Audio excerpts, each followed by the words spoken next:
Bonjour, bonjour tout le monde. Bonjour aux participants et participantes.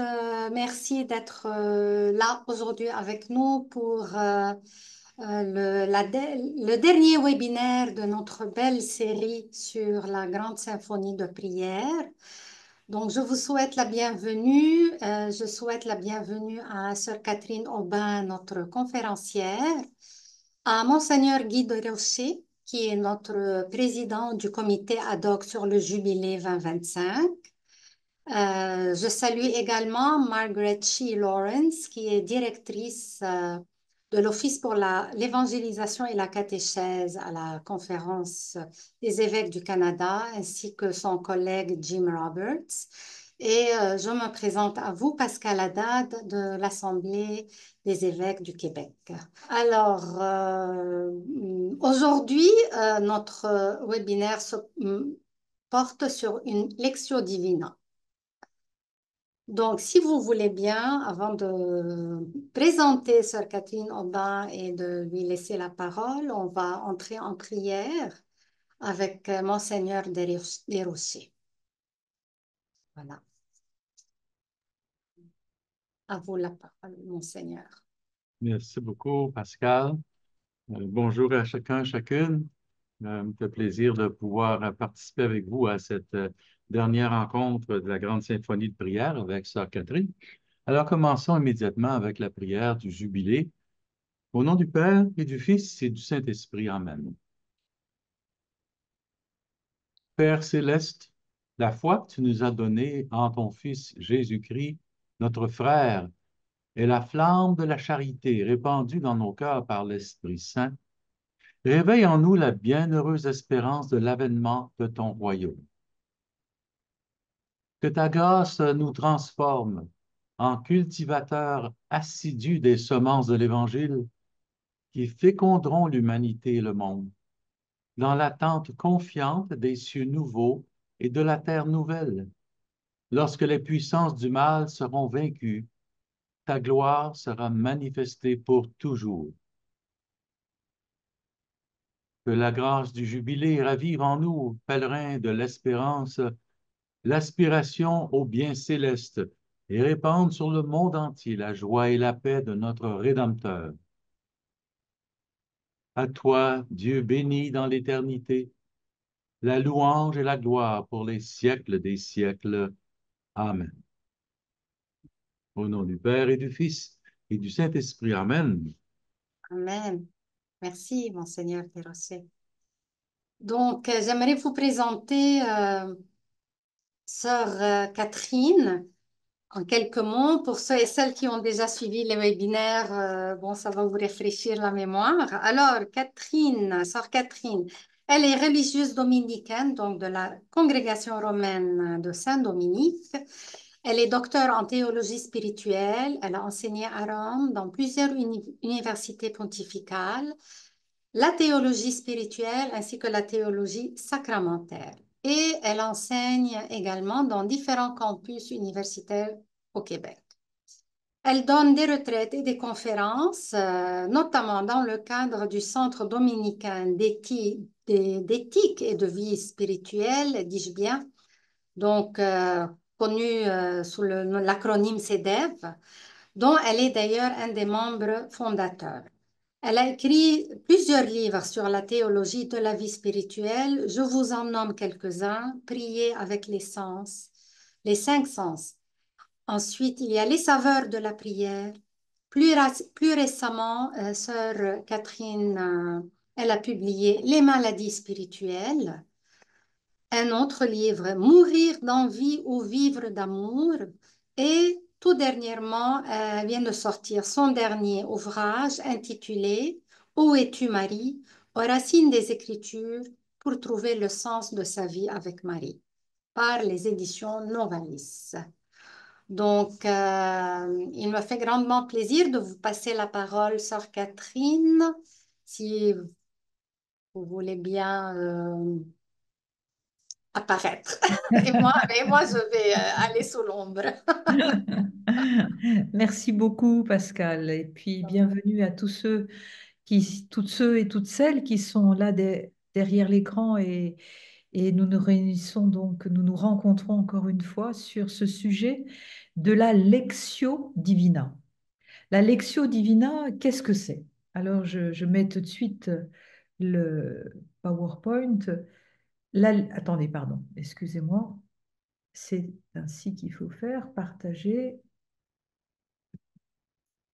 Voilà.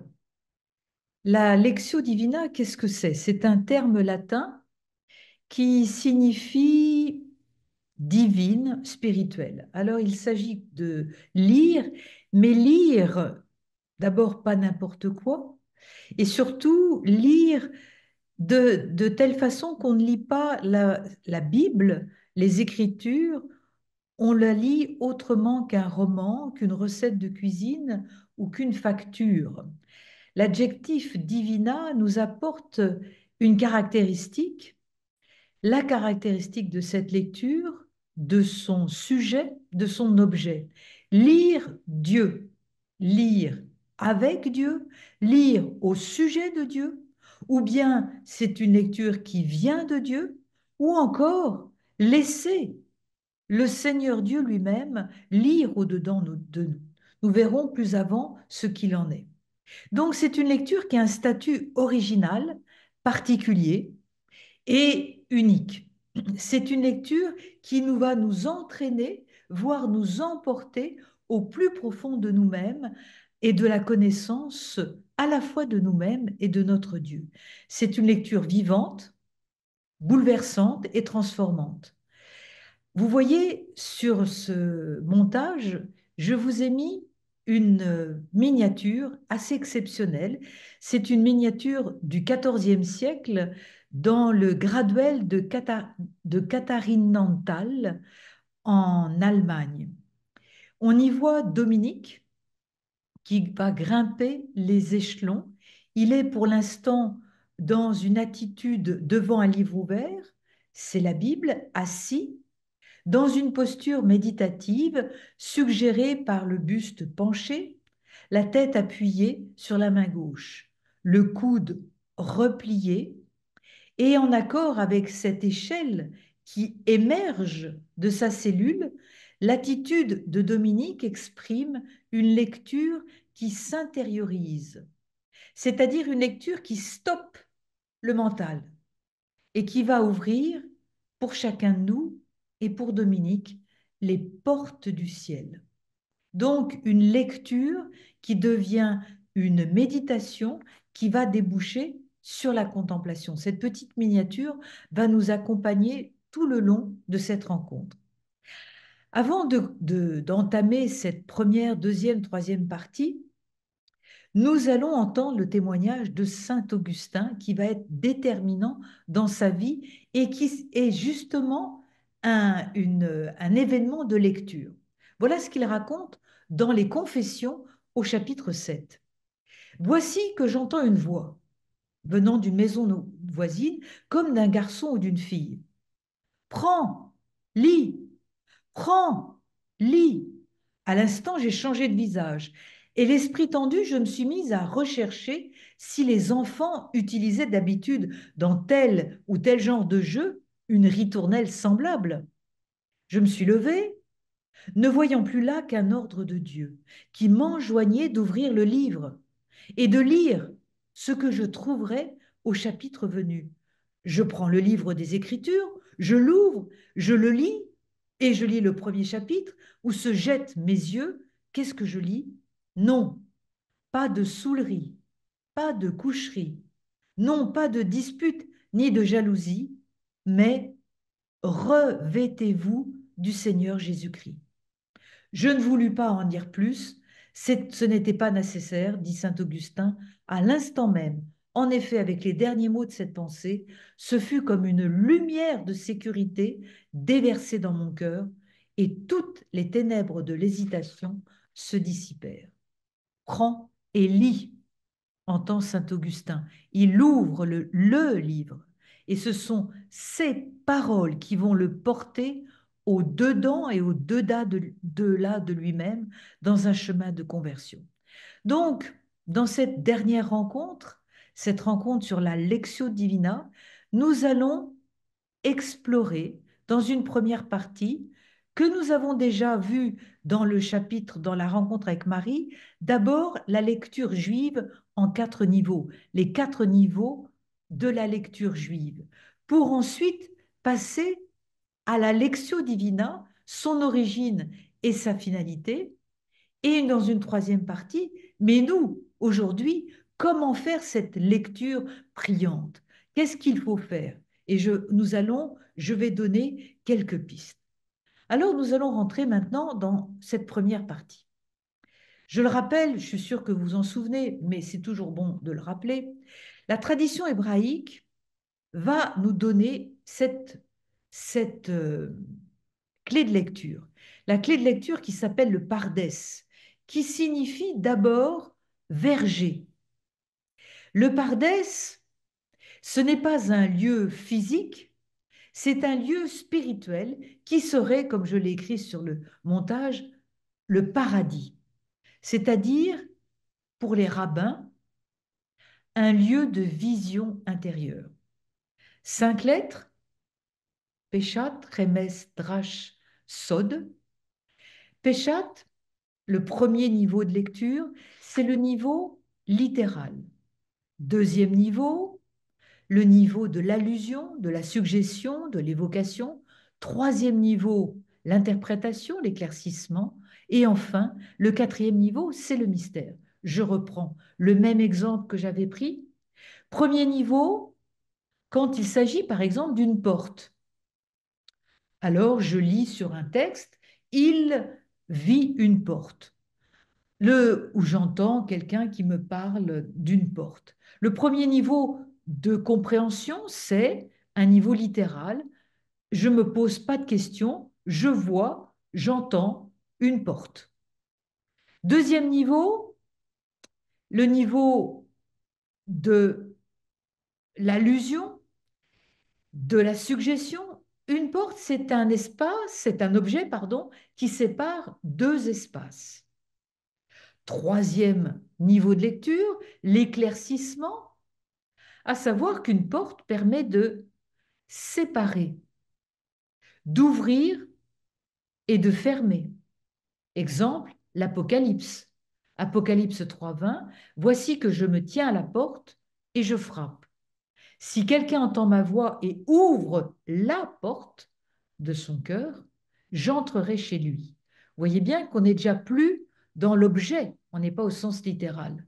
Et enfin, le quatrième niveau, la révélation du mystère, Jésus lui-même dans Saint Jean nous dira, je suis la porte. Si quelqu'un entre en passant par moi, il sera sauvé. Voilà, la parole de Dieu, selon la tradition hébraïque, nous fait toujours passer à ces 4 niveaux de lecture pour nous amener à un voyage du monde extérieur au monde intérieur. Et comme je l'ai déjà dit et je répète, c'est une clé de lecture qui est une façon, oui, de lire, mais aussi de voir, d'entendre la réalité, en étant davantage concentré sur ce qui est lu, vu ou entendu.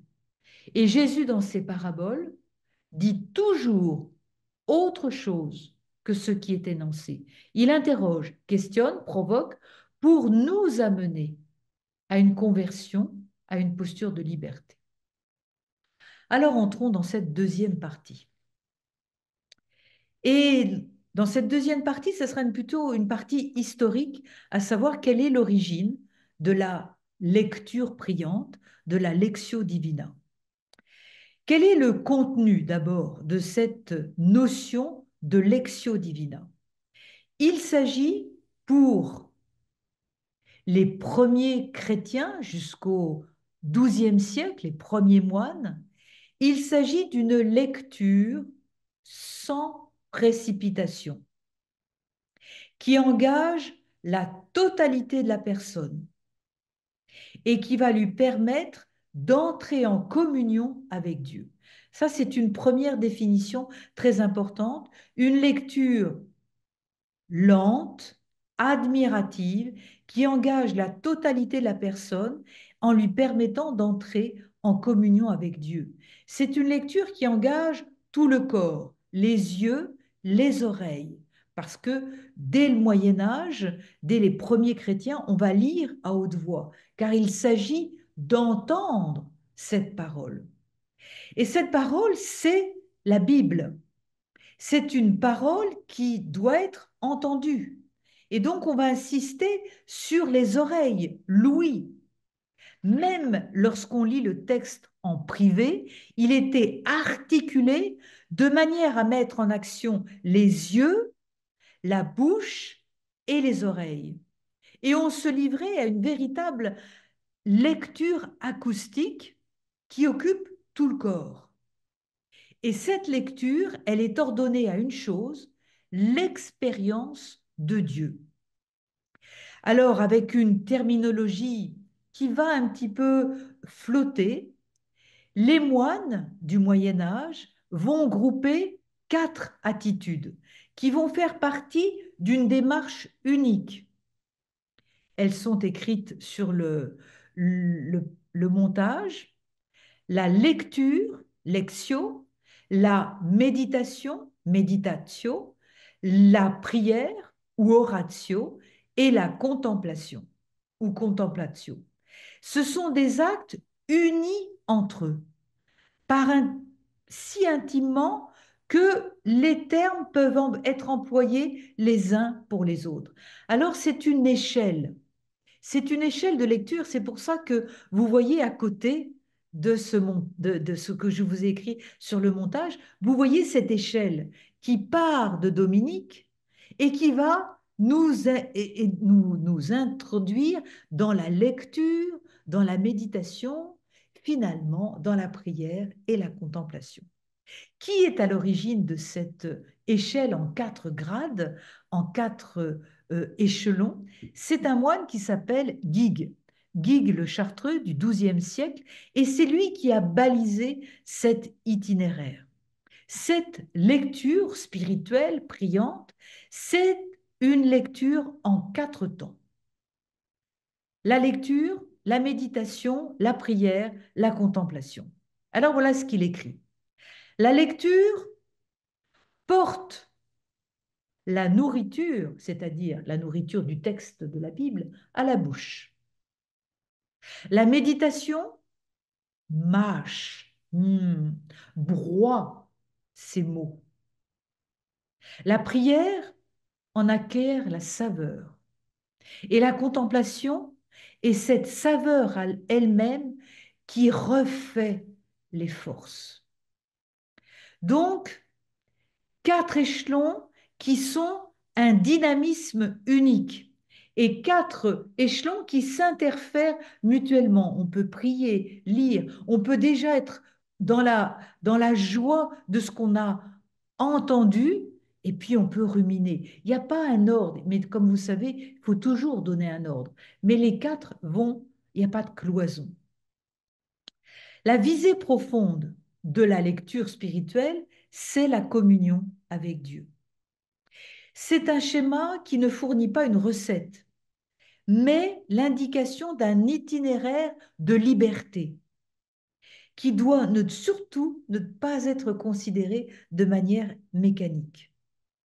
Parce que souvent, comme je disais, la méditation va devenir prière, la contemplation va arriver sans même que nous en apercevions, et il n'y a pas de frontière ni de déroulement chronologique. Deuxième point, quel est l'objet de cette lecture? Eh bien, on l'a dit, on le répète, ce sont les Écritures, c'est-à-dire la Bible. On va chercher à lire la Bible et surtout à interpréter la Bible par la Bible elle-même. Et ça, c'est la méthode des premiers pères, de Saint Grégoire le Grand à Saint Bernard. Et c'est cette lecture de l'Écriture dont dépend leur conception de la Bible. Pourquoi?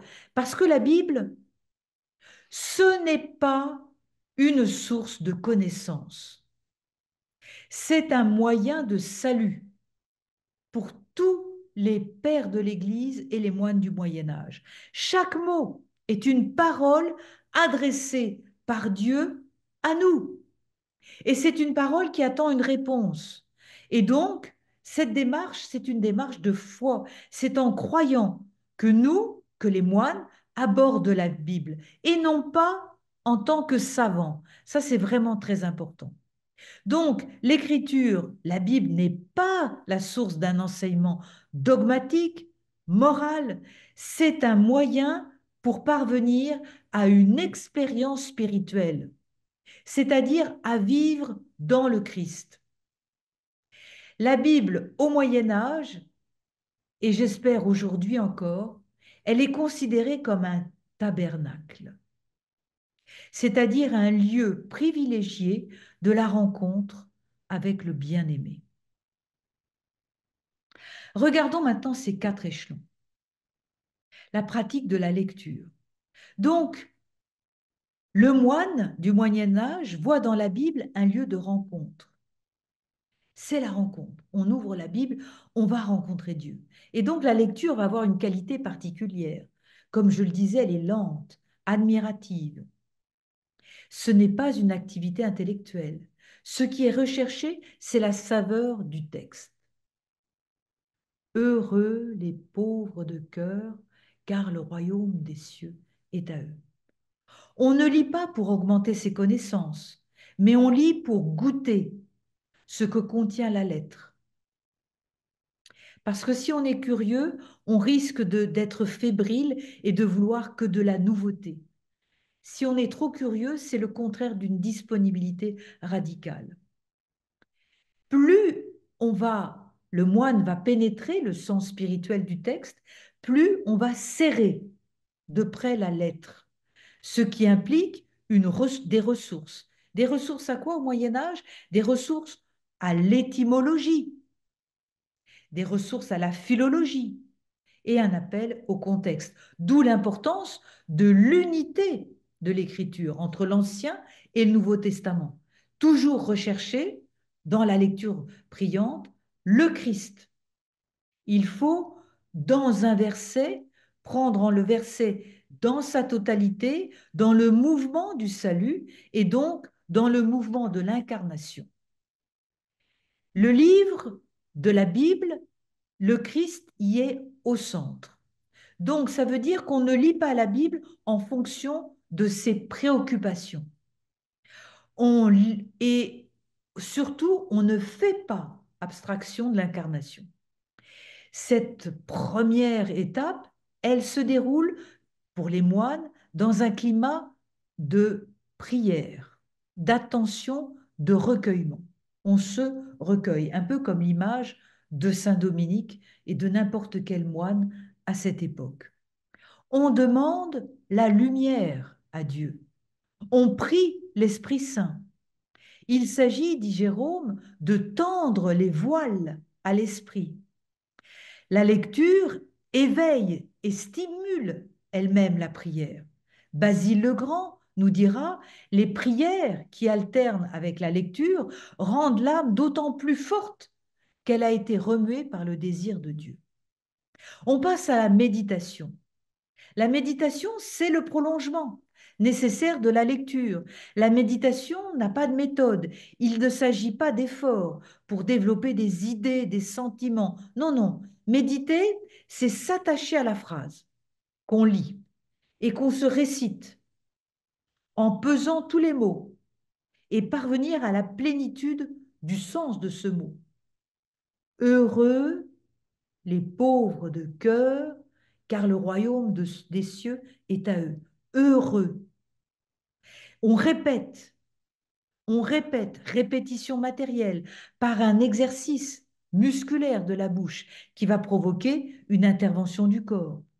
On confie ce qu'on lit à la mémoire, par une sorte de mastication qui va dégager la saveur de ce qu'on lit dans la bouche du cœur.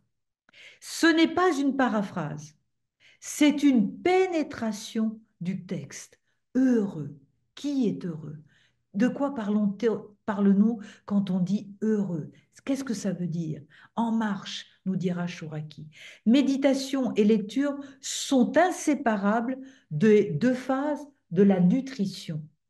La lecture donne l'aliment, la méditation l'assimile. C'est l'effet d'un contact prolongé. Troisième étape pour les moines, la prière, ce qu'on appelle oratio.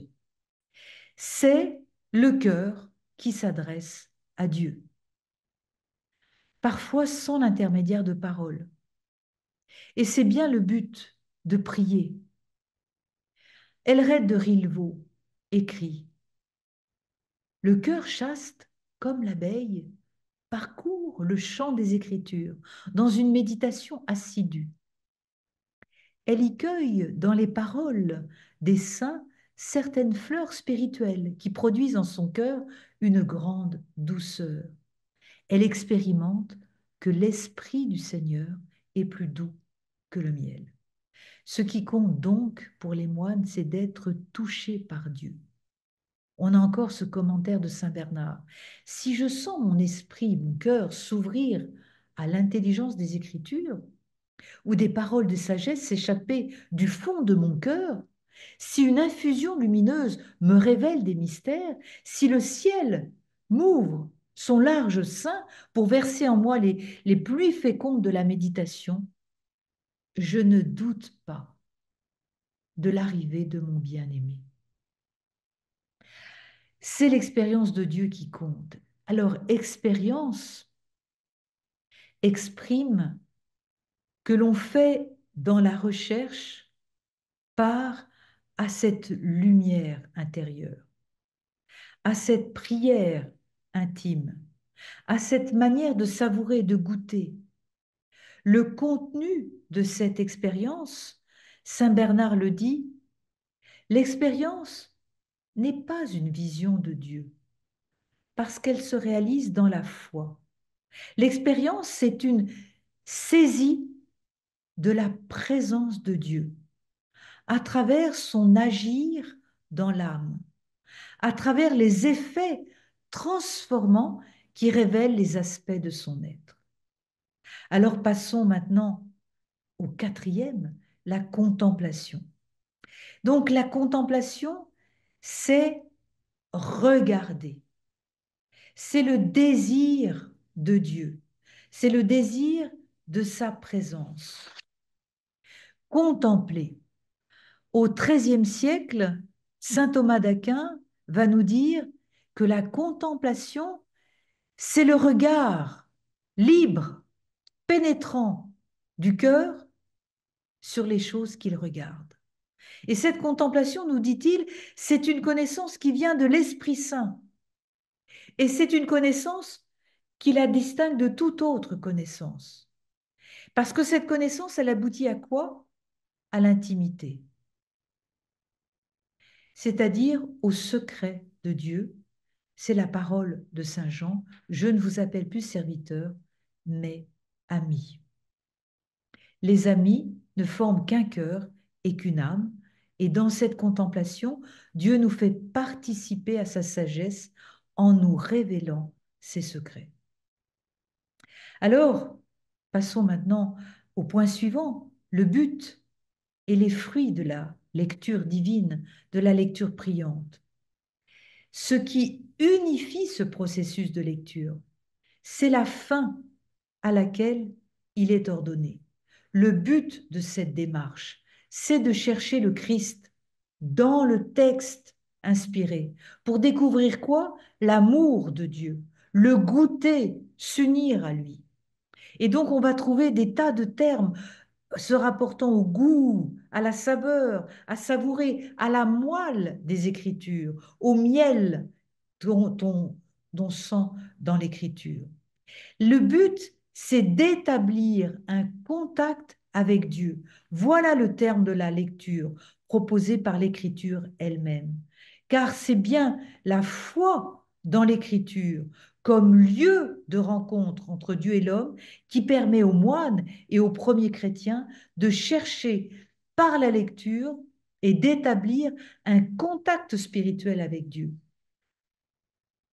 Et le plus étonnant dans toute parole inspirée, c'est l'ouverture du cœur causée par Dieu lui-même. Et c'est par là que notre cœur va être touché et transformé. C'est donc une réciprocité entre Dieu et la personne qui favorise la lecture priante. La personne s'y laisse toucher par la parole et donne une réponse sous forme de consentement. Et c'est cette fameux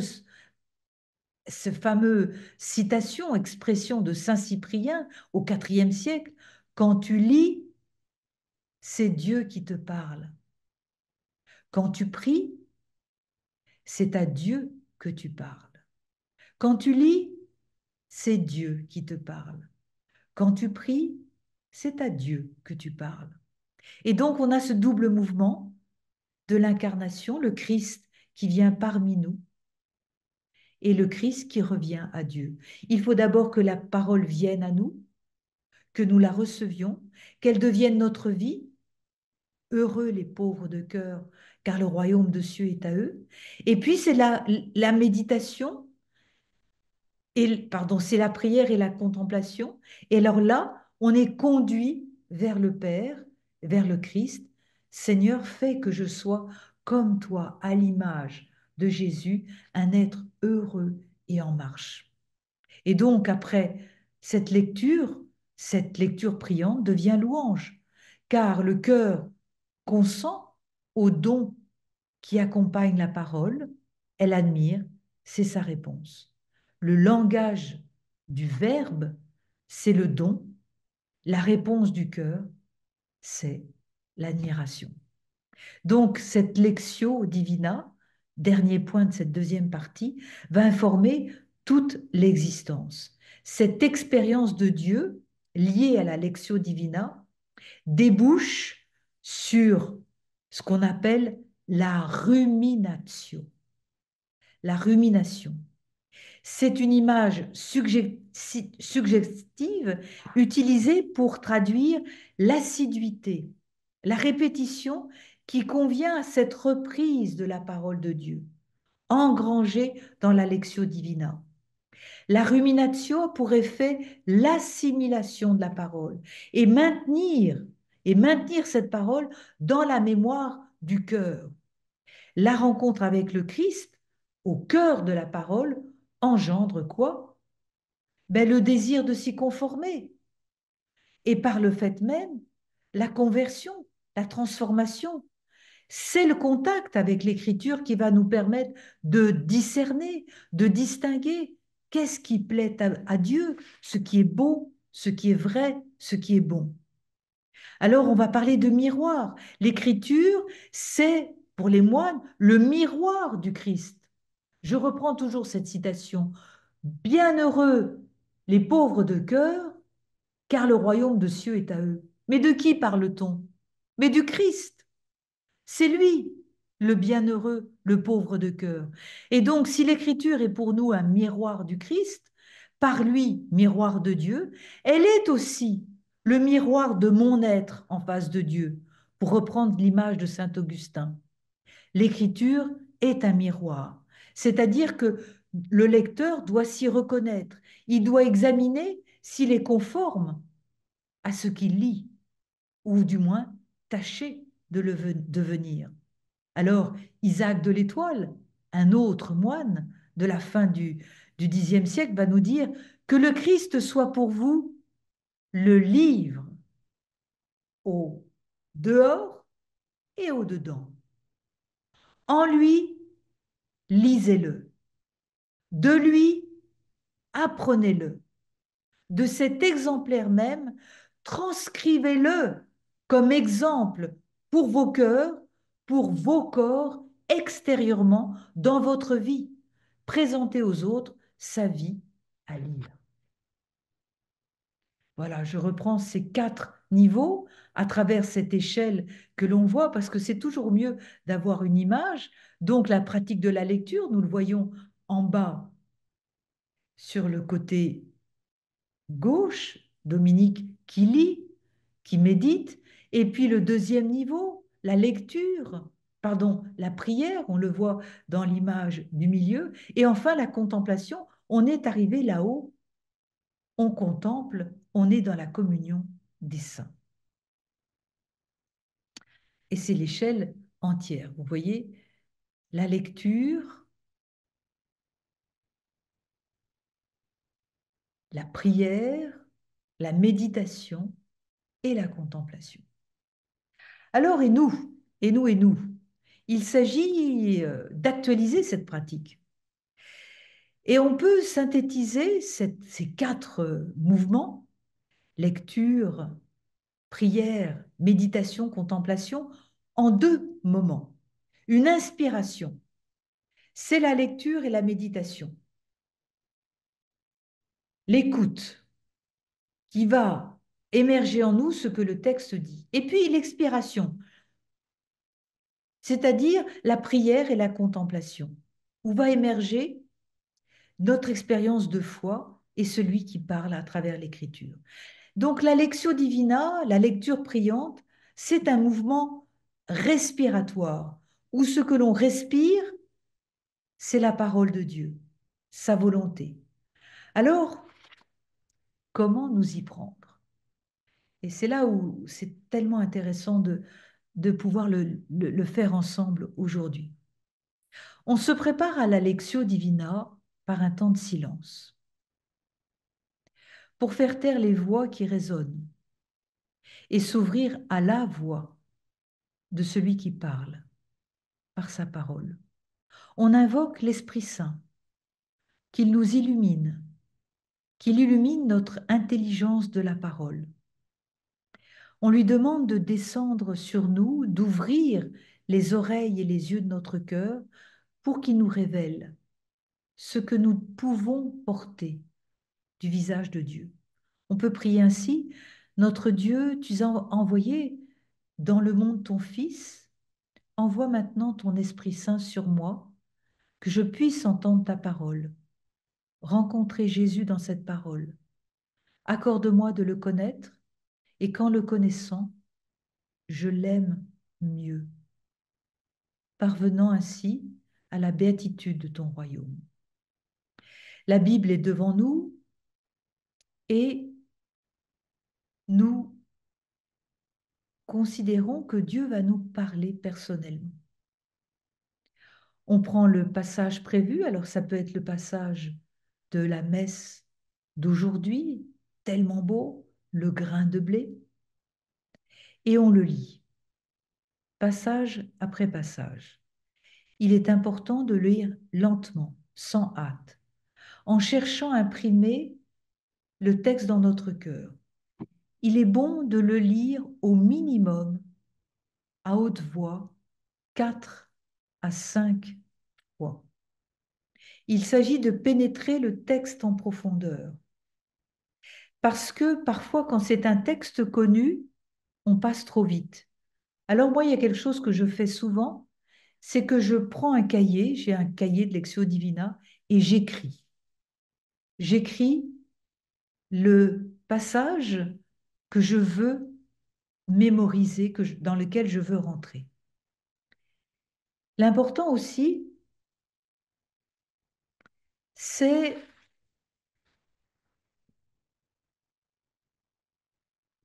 d'avoir plusieurs traductions.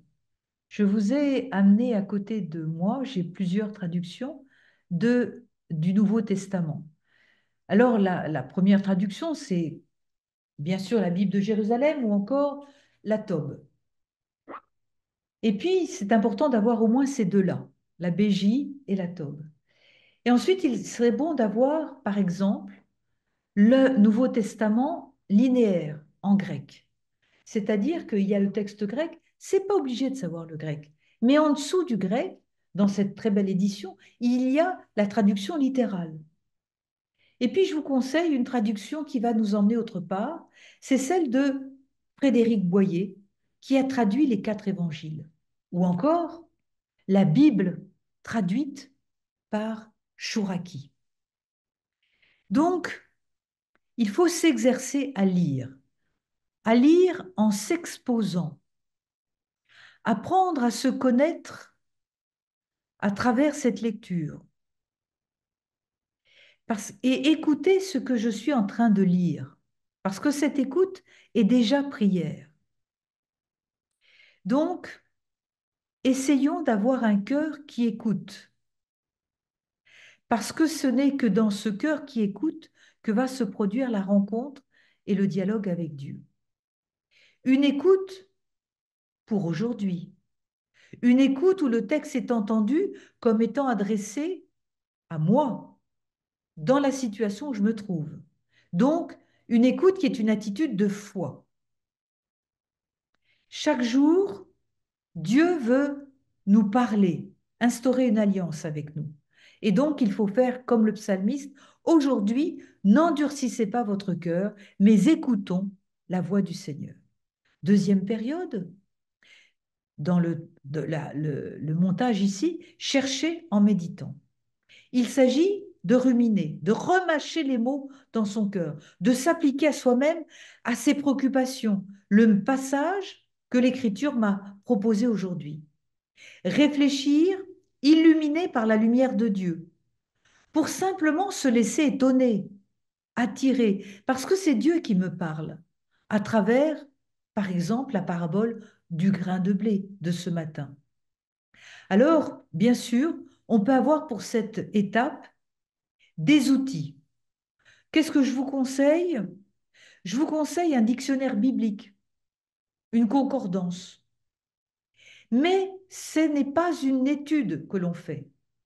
Il est important aussi de ne pas tomber dans le subjectivisme et de ne pas faire dire au texte ce qu'il n'a jamais voulu dire.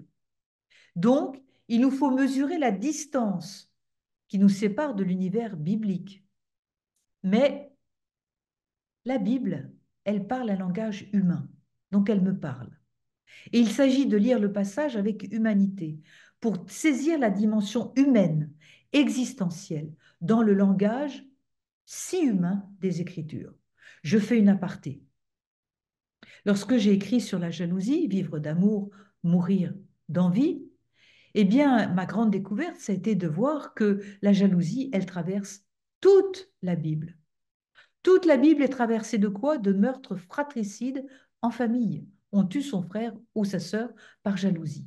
Donc, vous voyez, il ne faut pas enlever ces textes de la Bible qui sont si humains. La Bible, c'est un livre unique et il nous appartient, comme je le disais, d'interpréter l'Écriture par l'Écriture, de chercher les résonances. Heureux, bienheureux, le pauvre de cœur, car le royaume des cieux est à eux. Quelle résonance ça fait chez nous? Eh bien, Jésus, à un moment donné, dit heureux, bienheureux, qui garde la parole de Dieu et la met en pratique.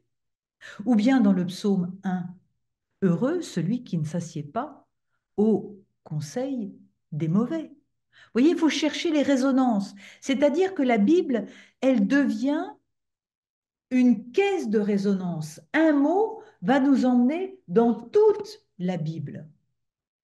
Et il faut chercher dans ce mot le Christ qui est au centre de chaque parole. Et là va commencer le dialogue, l'interaction entre cette parole et le lecteur. Et puis, nous passons à l'étape suivante, prier le Seigneur qui nous parle. Et on essaye de parler à notre tour à Dieu en répondant aux inspirations, aux suggestions qui nous sont parvenues à travers cette parole. Il faut prier avec confiance. C'est le moment de la louange, ou bien de la reconnaissance, ou bien de l'intercession, ou bien de la repentance. Il faut essayer de placer ses pas dans ceux de Jésus. Et nous sommes appelés ainsi à maintenir libres nos capacités créatives, notre sensibilité, notre émotivité pour les mettre au service de la parole. Cela devient un échange priant, où le croyant que nous sommes s'adresse à Dieu avec un tu. Tu es là, Seigneur. Tu me dis, es-tu pauvre de cœur? Est-ce que le royaume est au-dedans de toi? Etc. C'est cette parole qui façonne ma prière, qui l'oriente vers l'intercession. Je te prie, Seigneur, pour tous ceux que je connais qui sont pauvres, vraiment, etc. Vers l'action de grâce, la supplication, l'invocation. Ou bien il peut arriver aussi que la prière se transforme en un silence d'adoration. Ou bien encore, on pleure. On pleure parce qu'on s'aperçoit de tout ce qu'on a reçu. Parfois aussi, c'est le désert. Et la parole reste muette. Ça fait partie aussi du défi de la lecture priante. Et on arrive à contempler et goûter Dieu.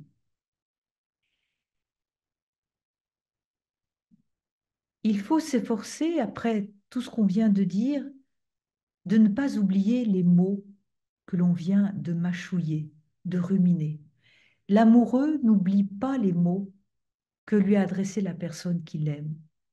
Si l'on veut, on peut retenir quelques paroles, une phrase, et se les redire tout au long de la journée. Tout au long de la journée. Contempler, ce n'est pas avoir des visions étranges, mais contempler, c'est regarder le monde, les personnes, les choses, les événements avec les yeux de Dieu, avec ce regard d'amour qui donne et renouvelle la vie à chaque créature. La contemplation, c'est le dernier degré de cette échelle qui va nous faire sentir la visite de Dieu en nous et va nous donner une joie, la joie d'être habité. Le Seigneur met dans notre cœur une incapacité à réfléchir, mais il va nous mettre dans notre cœur le feu de sa communion et de son amour au-delà des mots et du silence même. Et alors on retourne à ses activités en cherchant à continuer à vivre en conformité avec la vie même de Jésus. Je vais conclure avec Saint Dominique. Saint Dominique, vous le voyez, c'est la 8e manière. Nous l'avons étudié il y a déjà 15 jours. Je suis passée bien sûr vite parce qu'on n'a pas pouvait pas faire les 9 manières, mais c'est la manière de la Lectio Divina. Alors Dominique, il est dit qu'il se mettait dans un lieu de solitude, il ouvrait le livre et il se recueillait en lui-même, se tenant ainsi avec Dieu. Il s'assoit, paisible, ouvre le livre devant lui, se munit du signe de la croix et lisait. Son esprit était touché comme si il entendait le Seigneur parler. Comme il est écrit dans le psaume, j'écouterai ce que le Seigneur, mon Dieu, me dira au-dedans de moi. Si quelques curieux le voyaient en cachette, notre Saint-Père Dominique, dit le texte qui accompagne cette 8e manière, lui apparaissait comme Moïse lorsqu'il était entré dans la profondeur du désert et qu'il regardait le buisson ardent et que le Seigneur lui parlait et lui-même s'inclinant jusqu'à terre. Cette coutume était propre à Dominique de s'élever de la lecture à la prière, de la méditation à la contemplation. Voilà, alors Dominique, qu'est-ce qu'il fait? Il écoute. Et vraiment, c'est le lien entre l'écoute et la parole de Dieu. C'est cette parole, comme je le dis, qui devient le lieu de rencontre de Dieu, qui vient à l'homme et de l'homme qui va vers Dieu. Chemin de Dieu vers le cœur, la lecture de l'Écriture est aussi cheminement vers le cœur de Dieu. C'est ce que dit Saint Grégoire. Apprends à connaître le cœur de Dieu dans les paroles de Dieu. Quand tu lis, tu es le destinataire d'une lettre du Dieu Tout-Puissant à sa créature. Médite chaque jour les paroles de ton Créateur. Alors, comment ne pas terminer avec Marie? Marie dont Luc, l'évangile de Luc au chapitre 2, nous dit qu'elle retenait tous ces événements et les méditait dans son cœur, ou encore qu'elle gardait dans son cœur tous ces événements. Marie, c'est, on l'a dit, Marie est prière, et j'ajoute, Marie est méditation. Elle nous enseigne à veiller, à ruminer, à méditer les événements. Elle aussi, elle a contemplé ce qui lui arrivait, la naissance d'un fils avec des bergers qui viennent, Jésus qui se perd dans le temple, etc. Elle met ensemble tous ces événements inattendus, elle les rassemble. Et ce qui nous est demandé aussi, c'est d'être comme Marie, c'est-à-dire de rassembler tout ce qui nous arrive. Méditer avec Marie, c'est lire, relire, mâcher, murmurer, ruminer, réciter, rassembler, fixer dans l'intelligence pour conserver dans le cœur la parole et parvenir à être écoute et amour. Non pas pour trouver une solution, mais pour inscrire dans la mémoire du cœur l'agir de Dieu en nous. Alors je conclus. La lectio divina, la lecture priante, c'est une invitation au voyage. Par le jeu des correspondances, il faut se laisser attirer d'un texte de l'Écriture à l'autre, car ils s'éclairent les uns par les autres.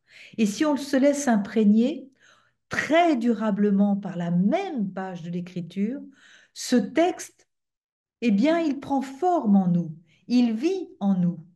Il nous parle. Nous devenons nous-mêmes parole, lettre, puissance de salut. Et au lieu d'aller, nous, vers le texte, comme je le disais, c'est le texte qui vient à nous, qui nous interpelle, car notre Dieu est celui qui vient tous les jours, chaque jour. Pour terminer, voici en résumé tout ce que j'ai dit. La lectio, lire au moins le texte 5 fois. Vérifier le texte dans d'autres auteurs, réécrire le texte, le confronter, lire les passages parallèles. La méditation, c'est l'approfondissement du message, chercher la pointe théologique, appliquer le texte à soi-même et de moi-même au texte, discerner. La prière, l'oratio, c'est le dialogue avec le Seigneur qui me parle à travers le texte. Dire tu, reconnaître, supplier, intercéder. La contemplation, non pas une vision, mais un esprit de compassion, de patience, de paix. C'est la dilatation du cœur dans la charité. Et enfin, Benoît XVI posait quatre questions pour faire une bonne lectio divina. C'est la même chose que je vous ai dit, mais d'une autre manière. Que dit le texte biblique? Que nous dit le texte biblique à moi personnellement et aussi en tant que réalité communautaire? Qu'est-ce que je dis, moi, au Seigneur en réponse? Et quelle conversion de l'esprit, du cœur, le Seigneur me demande-t-il?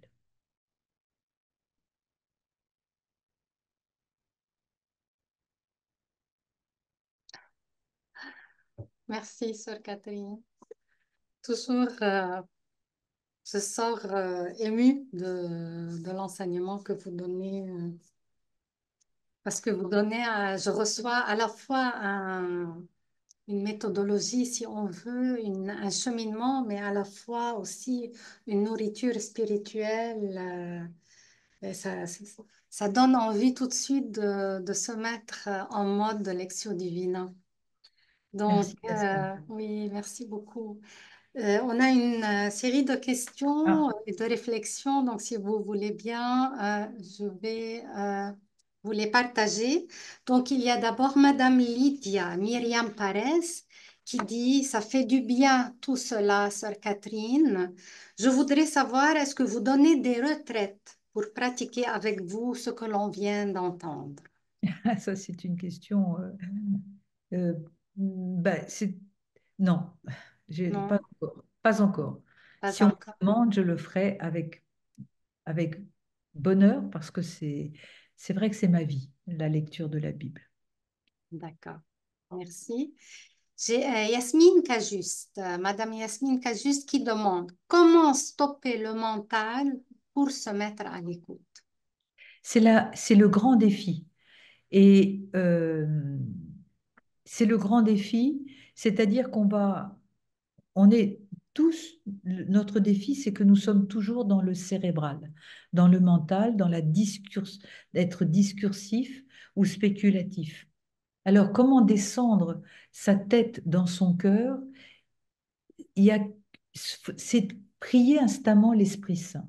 Seigneur Esprit Saint, attire-moi au-dedans de toi, au-dedans de moi. Attire-moi et surtout, il y a des pratiques aussi de silence. C'est-à-dire qu'il ne faut pas se battre contre les pensées. Il faut les laisser venir et les laisser nous traverser. Et ça demande du temps. Il faut se mettre dans un endroit silencieux. Faut pas se mettre n'importe où. Faut pas, on peut pas entrer dans le silence si on est à côté d'un marteau-piqueur. C'est pas possible. Faut entrer dans, c'est vrai que des lieux de chapelle ou autres, mais on n'est pas toujours à côté d'une chapelle, mais être dans un lieu de silence et y rester longuement et ne pas paniquer si on n'y arrive pas. Il y a des jours où on y arrive, il y a des jours où on n'y arrive pas. Oui. Si. Madame Zoane Lapierre, quand on parle de méditation dans la foi chrétienne, est-ce toujours par rapport à la parole de Dieu? C'est une excellente question, comme toutes les deux dernières. Il y a aujourd'hui, euh, comment dirais-je, on, le terme méditation est un petit peu utilisé, pas du tout au sens où je viens de le dire. Mais le terme même de méditation, selon l'étymologie, c'est exactement ce que je viens de vous dire, c'est-à-dire de ruminer. Alors, bien évidemment, il y a la méditation transcendantale, il y a la méditation, je ne sais pas quoi. Donc, ça, c'est tout à fait autre chose. Donc, ça veut dire que pour répondre à votre question, Madame Lapierre, c'est pas tout, la méditation n'est pas toujours en rapport avec la parole de Dieu. Il y a des formes de méditation, mais moi, ce dont je vous ai parlé, c'est la pratique de la parole de Dieu, comment on la lit. D'accord. Une question maintenant de Madame Martha Cerruti. Normalement, combien de temps on devrait penser dédier combien de temps Mais j'ai dédier compris. à une séance de Lectio Divina?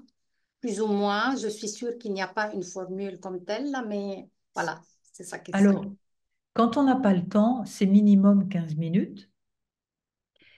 Quand on a du temps, c'est faut aller sur 30 minutes. Il faut vraiment prendre une petite demi-heure, avoir son cahier, avoir ses 4 ou 5 Bibles, prendre l'évangile du jour, et puis voilà, on le lit, on le relit, on fait ce que je vous ai dit, ça prend une bonne demi-heure. D'accord, très bien. C'est ça, autour d'un café le matin. Il faut que ça soit... Mais merci Pascal de dire ça. Il faut que ça soit un instant joyeux. Faut pas que ça soit un moment de oh, je dois me mettre à la Lectio Divina. Non, non, il faut prendre des fleurs, il faut prendre son café, on ouvre les Bibles, on prend son cahier et puis on commence à mâcher la parole de Dieu. Avec son café, c'est très bien, Pascal. Oui. Ça commence bien une journée. Oui, ça commence On très la très bien commence une avec journée. Dieu. Alors, j'ai un commentaire de Madame Jocelyne Côté qui dit: Merci de me faire comprendre ce terme de Lectio Divina qui me faisait un peu peur. Je réalise que lorsque je lis un roman, il ne se passe rien d'autre qu'une histoire. Lorsque je lis un texte biblique, cela me transporte ailleurs. Donc, je lis à la manière de Lectio Divina. Maintenant, je n'aurai plus peur car une porte vient de s'ouvrir pour moi. Merci, merci. Ouais, j'ai rien à Ouais. dire, c'est tellement beau. Voilà, Mhm. c'est l'autre statut de la parole de Dieu est agissante. Elle est Agissant. transformante, elle est vivante. C'est donc, on est autre part que dans un roman. Oui, Même s'il faut lire des romans, ça je tiens, je suis tout à fait d'accord avec la dernière lettre du pape François du mois de juillet où il demande justement que les religieux, les prêtres lisent autre chose que des livres de spiritualité. Il est bon de lire des romans, mais c'est un autre statut. oui. Marie-France Tardif. Ayant plusieurs Bibles devant moi, j'ai plus la tentation à un temps d'étude et je me sors de la prière. Le lendemain, je peux poursuivre avec là un verset qui m'a touché. Oui. C'est ça un petit peu l'enjeu, c'est est-ce que je me laisse interpeller Merci beaucoup, Marie-France Tardif. Est-ce que je me laisse interpeller par la parole ou bien je vais en faire quelque chose, je me sers de la parole pour que ça me console ou ça me caresse ou voilà, c'est tout à fait le jeu mais on a un rapport à la parole de Dieu comme on a un rapport avec quelqu'un, hein. Ou bien je lis la parole et je le reçois la parole, ou bien je lis la parole pour moi parce que je veux étudier, parce que ça me fait du bien, et donc je passe à côté de la rencontre. La Lectio Divina, c'est une rencontre, c'est pas une étude. Mm. Merci beaucoup, Marie-France Tardy. Ouais. Madame Yasmine Cajuste, merci, Sœur Catherine, pour ces deux parcours. J'ai beaucoup appris, mais surtout beaucoup goûté quelque chose de votre expérience de Dieu, réveillant mon propre désir d'aller plus loin dans ma relation avec Dieu. Madame Merci. Tardif, ne pas tomber dans le subjectivisme, pouvez-vous expliciter car nous sommes rationnels et sensibles. Alors, ne pas tomber dans le subjectivisme, ça veut dire ne pas croire que la parole de Dieu est pour moi, que pour moi aujourd'hui. Hein, vous voyez. C'est-à-dire qu'à la fois, elle informe ce que je suis et en même temps, elle informe de qui est Jésus dans cette parole. C'est ça, le subjectivisme, c'est d'oublier que c'est du Christ, c'est le Christ qui se révèle à travers chaque parole de l'Écriture. Donc, le subjectivisme, ça serait d'en faire qu'une connaissance de soi vers soi. Ouais, c'est très beau. D'ailleurs, je me permets une petite parenthèse. Parce que moi, mon défi, c'était une fois que je lis, je prie le matin, je médite la parole. Des fois, au courant de la journée, j'ai déjà oublié Mais l'engagement oui, que j'ai pris par rapport à ce que la parole m'a dit, là, m'a parlé. Et puis, quand vous dites, c'est ça, c'est pas de nous, là, c'est le Christ là, qui nous parle, là, c'est voilà. le Christ dont il Ouais. s'agit. Et je pense que, vous savez ce que disait saint Ambroise, si je ne connais pas la parole de Dieu, je suis ignorant. Je suis ignorant du Christ. Je ne peux pas connaître le Christ si je ne connais pas la parole de Dieu. Donc, c'est ça la puissance de cette parole qui va rejoindre le plus profond de moi-même et qui va me faire bouger, quoi. Qui va me faire bouger, qui va être un reflet, qui va être un miroir de ce que je vis ou de ce que je ne vis pas. Voilà. Madame Marie-Thérèse Lavergne, magnifique. Merci, Sœur Catherine, c'est tellement éclairant. Merci. Et Madame Josette Rameau, bonjour à tous. Merci infiniment à Sœur Catherine pour ces riches, profonds, spirituels enseignements. J'aimerais savoir s'il y a des groupes de prière de Lectio Divina. Si oui, pouvez-vous nous aider à les trouver, s'il vous plaît? Alors, je sais qu'il y a un groupe de Lectio Divina à la paroisse du Saint-Sacrement à Montréal, dans rue de Mont-Royal, avec un frère ou une sœur des fraternités monastiques de Jérusalem. Et je crois que c'est le mardi soir. Ah, d'accord. Et peut-être que Pascal, vous savez mieux que moi s'il y a des groupes. Non, vous me donnez beaucoup de crédit. Moi, je reste avec mon café. Ah d'accord. Ben, écoutez, on prendra un café ensemble, Pascal, puis on fera la lecture. Et Josette, si vous voulez venir avec nous, on fera ça. C'est tout ce que je connais. Je suis sûre il y a d'autres paroisses où il y a des groupes de Lectio Divina. Oui, et probablement que si vous vous adressez aussi aux responsables diocésains, Oui, ils pourraient vous éclairer quelle paroisse oui. tient cette Et puis, vous activité. savez, Madame Josette Rameau, vous pouvez aussi commencer à deux ou trois, avec deux ou trois de vos amis chez vous, et vous lisez la parole. Il va se passer des choses étonnantes. Voilà. Voilà.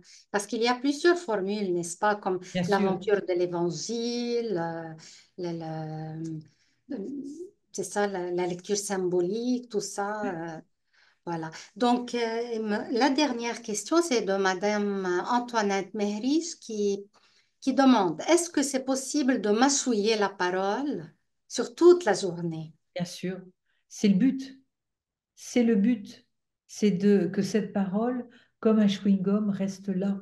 reste là, c'est-à-dire qu'elle envahit petit à petit mon conscient et mon inconscient, elle envahit mon psychisme, non pas pour en être sous l'emprise, mais au contraire pour le libérer de moi-même. C'est là, quand je disais tout à l'heure, la Bible est la rencontre du salut, c'est ça, la parole de Dieu vient me libérer. Une parole libératrice. Un grand Alors, merci. la dernière question, le meilleur livre pour commencer une Lectio Divina, c'est le livre de Enzo Bianchi, Prier la parole, aux éditions Albin Michel. Enzo Bianchi, priez la Enzo parole. Bianchi, oui, Oui, d'accord. Ben, je crois merci que c'est le pour, meilleur. oui, merci pour ce conseil. Merci aux participants qui ont pris la peine d'écrire. Et Et il y merci a beaucoup. la dernière intervention que je vois, Francine Beaulieu-Roy. Bonjour Francine. Encore merci pour cette belle présentation. La parole de Dieu est pour moi une petite douceur tous les jours qui m'est donnée. Alléluia. Francine. Voilà. Alors, on termine sur cette douceur. Et Merci. là, je passe la parole à Monseigneur Desrochers qui a probablement aussi une parole de douceur à votre égard. Oui, certainement. La première chose que je voudrais partager avec vous, sur Catherine et tous les participants, c'est la première chose qui me vient à l'esprit, c'est que dans tout l'enseignement que vous nous avez donné aujourd'hui, non seulement moi, ça m'a nourri aussi, faire comprendre davantage les étapes et tout de la Lectio Divina. J'utilisais d'autres formules autres que celle-là, mais je vois que ça revient beaucoup à ça. Mais je voyais le parallèle aussi avec Sainte Thérèse d'Avila, hein, les demeures. OK? La deuxième demeure, la première, on dit, c'est dans le noirceur total, le monde ne prie pas. La deuxième, quand l'âme commence à prier, sa prière est plus intellectuelle, est plus, tu sais, disons, basée sur du rationnel, sur des moments qui arrivent, des événements difficiles ou moins difficiles, puis là, ils se mettent à prier Dieu. La troisième, elle disait, là, elle devient plus affective, sa prière, parce que là, c'est là que commence la méditation de la parole de Dieu. Et puis là, ensuite, plus la personne pratique cette méditation, ce mâchouillage, comme cette rumination, comme vous avez décrit durant, plus la personne va être invitée par Dieu lui-même. Donc, c'est tout l'effort de l'homme qui est dans ces deuxième et troisième demeures-là, hein, vers Dieu. Mais là, tout à coup, Dieu, parce qu'il voit la persévérance, parce qu'il voit que la méditation se fait souvent, puis régulièrement, à un moment donné, il lui donne des flashs de contemplation. Donc, ça vient de Dieu uniquement. Ça ne vient pas de l'homme, ça. Puis c'est ça que je vois dans tout ce que vous avez dit, je vois puis ça mène ultimement à la sixième demeure qui va être l'union de volonté, qui va passer ensuite à la septième, c'est vraiment le mariage spirituel avec Dieu, donc l'union avec Dieu. Et donc, tout ce que vous avez décrit dans cette recherche de Lectio Divina, c'est la rencontre avec Dieu. Vous voyez le beau parallèle qu'on peut faire avec Sainte Thérèse de Villa, hein? Puis la deuxième chose que je voulais dire, c'est que en fin de semaine, j'ai fait un petit peu de Lectio Divina sans savoir avec les gens et aussi avec deux rencontres que j'ai eues la semaine dernière avec une centaine de personnes du côté francophone, puis le lendemain du côté anglophone, avec les paroisses de nos diocèses. Puis j'ai commencé à faire de la Lectio Divina. C'est-à-dire, j'ai dit aux gens, j'ai dit, écoutez, vous savez que dans tous nos comités paroissiaux et tout, on commence toujours par une prière. Vous êtes d'accord? Tout le monde dit oui, on est d'accord. Mais j'ai dit, la prière était tellement courte qu'elle est expéditive. On commence, un Notre Père, un Je vous salue Marie, puis là, ah ouais, on embarque dans l'organisation, puis dans la résolution de problèmes, puis tout ça. OK? J'ai dit, on va faire différent aujourd'hui. Dans ces deux journées de rencontre-là, j'ai pris 15 minutes, mais j'ai pas médité 5 fois, comme vous avez suggéré, mais 2 fois. J'ai d'abord invoqué l'Esprit Saint dans un moment de silence. D'abord, j'ai invoqué l'Esprit Saint lentement, plusieurs fois, pendant 2, 3 minutes. Puis ensuite, j'ai dit, je vais maintenant lire la parole de Dieu d'aujourd'hui. Je l'ai lu lentement, paragraphe par paragraphe. Ensuite, j'ai fait un temps de silence, au moins d'1 minute. Ensuite, j'ai relu la parole de Dieu encore lentement une deuxième fois.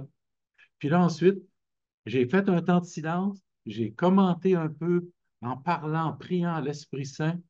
Puis là, après ça, j'ai conclu en disant, imaginez la paix que vous avez maintenant dans votre cœur, là, vous ressentez, c'est toute la différence de méditer, de mâchouiller la parole de Dieu, puis de faire vraiment de notre réunion une rencontre avec Dieu. Alors, j'étais un peu long en disant tout ceci, mais vous voyez, j'ai vraiment intégré, sans le savoir, vous en avez dit. J'ai invité les gens à dire, chaque fois que vous faites une rencontre, faites pas seulement une petite prière expéditive, hein, pour montrer qu'on est chrétien, mais méditez la parole de Dieu. Puis là, Dieu va vous soulager, va vous pacifier. Puis en fin de semaine, j'ai fait un rapport aussi avec Bartimée. Parce que Bartimée, hein, qu'est-ce qu'il fait? C'est d'abord son désir, il a crié vers Fils de David, prends pitié de moi. Puis là, la première affaire que Jésus a une fois qu'il dit appelez-le, c'est qu'il va l'écouter. Jésus va écouter, il va dire, qu'est-ce que tu veux que je fasse pour toi? Il se met en présence d'écoute de ce que c'est que la personne dit, puis ensuite, là, le Seigneur peut lui parler après, tu sais. Mais ceci étant dit, c'est que j'ai dit aux gens, si vous avez médité le texte avant de venir à la messe, OK? Si vous avez médité le texte en le lisant pendant 10-15 minutes, là, faire une petite lectio divina, hein, je leur ai expliqué ça en fin de semaine. J'ai dit, là, après ça, vous allez tellement en paix que vous serez dégagé de toutes les perturbations, des contrariétés de la semaine ou de la journée. Et puis là, vous allez partir tellement heureux, pacifié en votre voiture, en venant à l'église.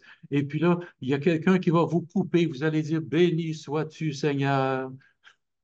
Puis là, je disais, ensuite, vous allez être attentif aux paroles que le prêtre va vous dire ensuite dans son commentaire, parce que vous connaissez déjà qu'est-ce qui a été dit dans l'Écriture.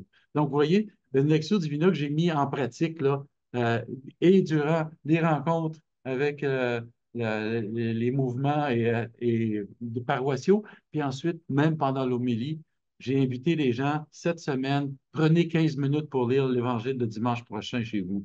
Vous allez voir, ça va vous transformer. Alors, merci en tout cas Sœur Catherine, pour tout ce que vous nous avez dit. Je suis certain que vous voyez là, beaucoup de gens ont dit comment ça les avait aidés. Ils vont devenir des multiplicateurs.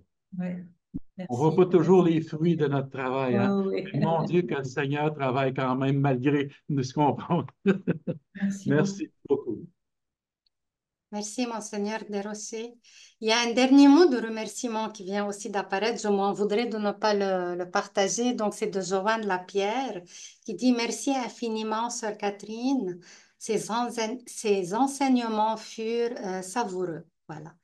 Alors, merci, Joanne. Et voilà, donc, écoutez, notre webinaire tire à sa fin. Et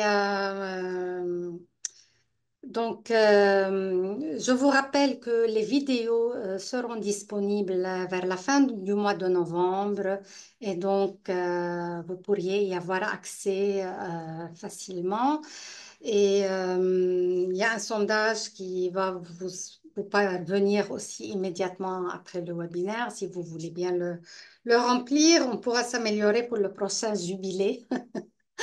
Et puis voilà, donc, Sœur Catherine, ben moi, Dieu m'a fait un cadeau à travers Marc, là, qui a pensé à moi pour animer ces webinaires avec vous depuis le mois de mai. Donc, merci pour votre confiance pour les webinaires du mois de mai et du mois d'octobre. Ça a été, ça s'appelle une grande symphonie de prière, tout ce cheminement, et ça a été une vraie belle symphonie à mes oreilles et à mon cœur.